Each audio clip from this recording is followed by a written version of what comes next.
தெனாலிராமன் கதைகள் 229. மகுடம். விஜயநகர பேரரசர் கிருஷ்ணதேவராயரின் ஆட்சி காலம் மிகவும் செழிப்பானதாக இருந்தது. கலைகளையும் கலைஞர்களையும் போற்றுவதில் அவர் மிகவும் சிறந்தவர். ஒரு முறை அரண்மனை பொற்கொள்ளர் மன்னருக்காக ஒரு புதிய மகுடம் வடிவமைத்து எடுத்து வந்தார். விலை மதிப்பற்ற வைரங்கள், பச்சை மரகதங்கள் மற்றும் சிவப்பு மாணிக்கங்கள் பதிக்கப்பட்ட அந்த மகுடம் பார்ப்போரை வியக்க வைக்கும்படி மிகவும் அழகாக இருந்தது. ஆனால் அதில் அளவுக்கு அதிகமாக நவரத்தின கற்கள் பதிக்கப்பட்டதால் அது மிகவும் கனமாக இருந்தது. மன்னர் அந்த புதிய மகுடத்தை மிகவும் பெருமையுடன் அணிந்து கொண்டு அன்றாடம் அரசவைக்கு வந்தார். ஆனால் தொடர்ந்து சில நாட்கள் அந்த அதிக கனமான மகுடத்தை அணிந்ததால் மன்னருக்கு பொறுத்து கொள்ள முடியாத கடுமையான தலைவலி ஏற்பட்டது. அரண்மனை மருத்துவர்கள் அரசரை பரிசோதித்துவிட்டு அந்த கனமான மகுடத்தை அணிவதால் தான் தலைவலி வருகிறது என்றும் உடனடியாக அதை அணிய வேண்டாம் என்றும் திட்டவட்டமாக அறிவுறுத்தினர். ஆனால் மன்னரோ அப்படியெல்லாம் செய்ய முடியாது, இவ்வளவு சிறப்பான அழகான மகுடத்தை நான் அணியாமல் இருப்பதா? என் தலைவலியும் முற்றிலும் குணமாக வேண்டும், அதே சமயம் நான் தினசரி இந்த மகுடத்தையும் அரசவையில் அணிய வேண்டும். இதற்கு யாராவது ஒரு தகுந்த சரியான வழி சொல்லுங்கள் என்று தனது அமைச்சர்களிடம் சவால் விட்டார். அமைச்சர்கள் அனைவரும் பலவிதமான யோசனைகளை சொன்னார்கள். சிலர் மகுடத்தின் உள்ளே மென்மையான பஞ்சு மற்றும் பட்டு துணியை வைக்க சொன்னார்கள்.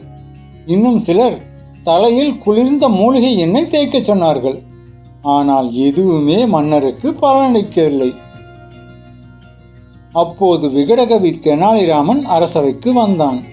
மன்னரின் இந்த புதிய பிரச்சனையை கேட்டறிந்த அவன் மெல்ல சிரித்தான்.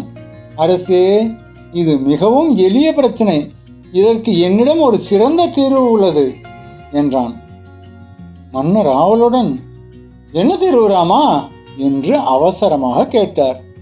தெனாலிராமன் பணிவாக, அரசே, ஒரு மகுடம் என்பது அரசரின் பெருமையையும் அதிகாரத்தையும் மட்டுமே குறிக்கிறது.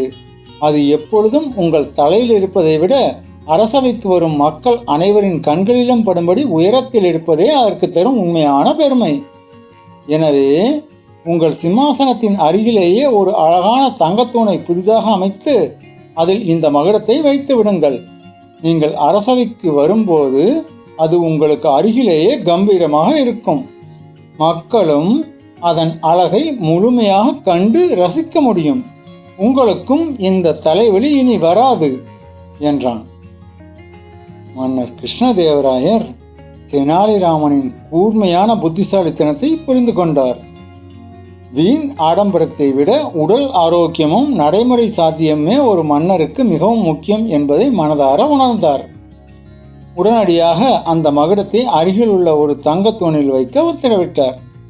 தலைவலி நிரந்தரமாக நீங்கிய மன்னர் தெனாலிராமனுக்கு பொற்காசுகளை பரிசாக அளித்து பாராட்டினார். நீதி. பெருமைக்காக தேவையற்ற சுமைகளை சுமப்பது எப்போதும் துன்பத்தையே தரும். இப்போ நம்மள பல பேர் இந்த மாதிரி தான் தேவையற்ற பொருட்களை இஎம்ஐயில் வாங்கி போட்டு அதுக்கு தேவையில்லாமல் மாட்டிக்காட்டிகிட்டு இருக்கோம். விச் மீன்ஸ் தேவையில்லாத சமயங்களை சுமந்துக்கிட்டு இருக்கோம். தேவையில்லாத சமயங்களை இறக்கி வைங்க, வாழ்க்கையில் சந்தோஷமாக இருங்க. அதுக்கு முன்னாடி இந்த சேனலுக்கு சப்ஸ்கிரைப் பண்ணுங்க, லைக் பண்ணுங்க, கமெண்ட் பண்ணுங்க.